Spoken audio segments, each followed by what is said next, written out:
Hi పిల్లలు, బాగున్నారా? నా కథలు మీకు నచ్చుతున్నాయా? అయితే సబ్స్క్రైబ్ చేసుకోండి మరి. సరే, ఇక కథలోకి వెళ్ళిపోదాం. ఇవాళ నేను మీకు చెప్పబోయే కథ స్నేహం.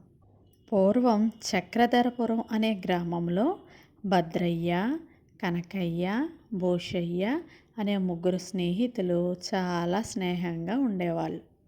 భద్రయ్య, కనకయ్య వ్యాపారం చేసుకునేవారు. భూషయ్య రైతు.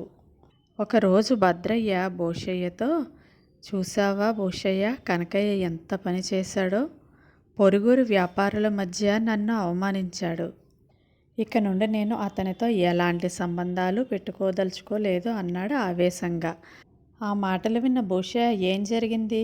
కావాలంటే ఇప్పుడే వెళ్దాం రా, నేనే అతనితో మాట్లాడతాను అన్నాడు సానుభూతిగా.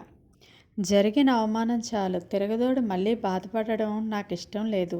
ఈ క్షణం నుంచి ఆ ద్రోహి ముఖం నేను చూడను అంటూ సుడిగాలిలో అక్కడి నుంచి వెళ్ళిపోయాడు భద్రయ్య. ఆ ఇద్దరి మధ్య ఏం జరిగిందో భూషయ్య ఊహించలేకపోయాడు. తన ఆప్తమిత్రుడికి ఇంత క్షోభ కలిగించిన కనకయ్యతో తను ఎలాంటి సంబంధాలు పెట్టుకోకూడదు అని అనుకున్నాడు. వారం రోజులు గడిచింది. ఆ రోజు సాయంకాలం భూషయ్య కనకదుర్గమ్మ గుడికి వెళ్తూ ఉండగా భద్రయ్య, కనకయ్య గుడి నుంచి నవ్వుతూ మాట్లాడుకుంటూ రావడం చూసి నిర్ఘాంతపోయాడు.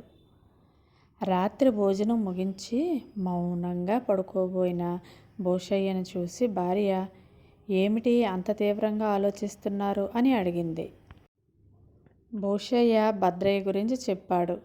అంతా విన్న అతని భార్య, ఇందులో వింతేముంది? మనసెరిగిన స్నేహితుల మధ్య, అన్యోన్యంగా ఉండే ఆలుమగల మధ్య తలెత్తే కోపతాపాలు, పొరపచ్చాలు ఇట్టే కరిగిపోతాయి.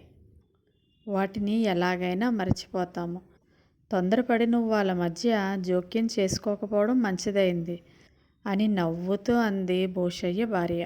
ఈ కథలో నీతి ఏమిటంటే, స్నేహితుల మధ్య ఎంత పెద్ద గొడవలు వచ్చినా అవి ఇట్టే పాల పొంగువలే కరిగిపోతాయి.